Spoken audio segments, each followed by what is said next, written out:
Nearly 200 people in Vienna, Austria gathered recently to enjoy two fun activities that at the same time. They worked with needles and yarn, and they watched a movie together called The Devil Wears Prada. It sounds like a bit like a grandmother, but it's relaxing. And what's wrong with letting the grandmother in us express herself? Join Austrian Alexander Koch. He is a 28-year-old who crochets. Knitting or crocheting while watching movies has gained popularity in Europe. Lucia Palmer was one of the organizers of the event. Palmer said that during the COVID-19 pandemic, a lot of people started to knitting during the lockdown alone at home. Palmer launched the knitting evenings once a month at Votive Kino, a place to watch movies in the center of the Austrian capital. Now we need to find ourselves. In real life, the 30-year-old told the French news agency AFP before the event. People are knitting, eating, or even breastfeeding babies while watching a movie. This movie is the latest attempt to add different things to the movie watching experience, says Lisa Stoles. She is a spokesperson for Votive Kino, the movie house. To avoid knitting mistakes, a stoplight remains on during the movie. This also has to increase exchanges between the attendees. Organizers based in their event on similar ones in the United States, Northern Europe, Germany, and France.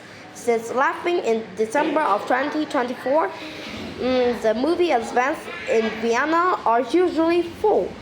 I usually knit while watching movies or listening to podcasts at home. So movies, theaters are a perfect place for this activity, says Kaya Vosmilk. She is a 23-year-old fashion student. As the movie plays, the colorful projects take shape. The film takes a back seat, meaning it is less important than the work of knitting or crocheting. Everyone shows off their work experience. Knitters and crocheters help begin learn new skills.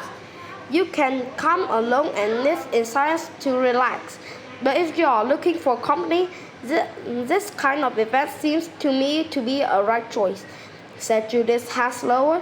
She is another organizer of the event. People attend the event for several reasons. Some say the event lets them reconnect with something real that is not on the computer. Others say it can slow down a little. Palmer said doing something with your 10 fingers is still more rewarding than working at the computer all day. She added that picking the right movie is also important. Palmer likes to watch a good cozy comedy that she has seen already. She joked that it's best to avoid scary movies, that they can make you jump, causing you to lose your place in your knitting. I'm Anna Mateo. Kyo Maslauer reported this story for AFP from Vienna, Austria. Anna Mateo adapted it for VOA Learning English. From VOA Learning English, I'm Katie Weaver. Today, Steve Amber and Shirley Griffith present a special program on Christmas tradition in the United States during the first half of the 19th century. During this period, there was no set of celebrating the day, which was not yet an official holiday. Communities around the country honored the day in different ways. Some observed Christmas as an important Christian religious day honoring the birth of Jesus.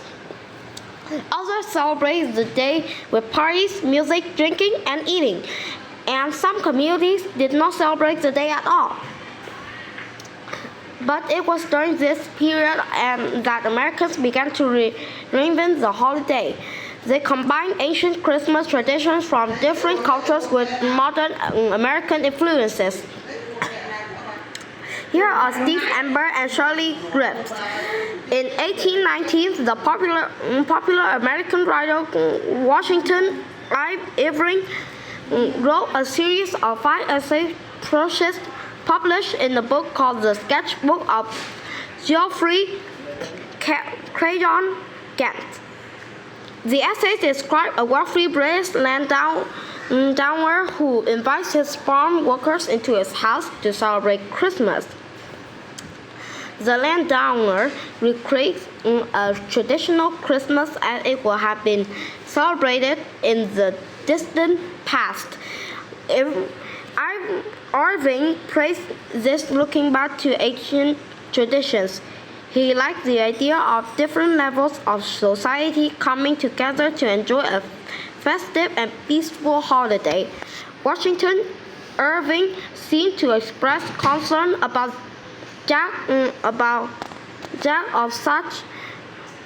lack of such and fine Christmas tradition in modern America. Immigrants shaped Christmas traditions. P. Rusted wrote a book, Christmas in America, a history. It shows how Americans began to slowly shape Christmas into a unified national holiday during the first half of the 19th century. She describes how Christmas had different meanings for Americans who came from different cultural and religious backgrounds. Many immigrants brought Christmas traditions from their own countries. Religion played a big role in how an American might celebrate the holiday. Calvinist Christians banned the celebration of Christmas, but groups such as Escolapians and Moravians honored the day with religious services and seasonal decorations. By mid-century, Christian groups began to ignore their religious differences over the meaning of Christmas and honor the day in special ways. Christmas became an important time for families to celebrate at home. More and more Christian Americans also began to follow the European traditions of Christmas trees and giving gifts. Christians believed that the tree represented Jesus was also a sign of new beginnings. German immigrants brought their tradition of putting lights, sweets, toys on the branches on evergreen trees placed in their homes. The tradition of setting up a Christmas tree soon spread to many American homes. So, this is the practice of giving people presents. As this tradition increased in popularity, the modern trade and business linked to Christmas also grew. Christmas as a holiday. As Christmas became more popular, some states declared the day a state holiday. Louisiana was the first state to make the move in 1837. By 1860, 14 other states have followed, but it was not until 1870 that President Ulysses Grant made Christmas a federal holiday. Americans already knew old Christmas songs that came from England and other areas of Europe, but many new American Christmas songs started to become popular.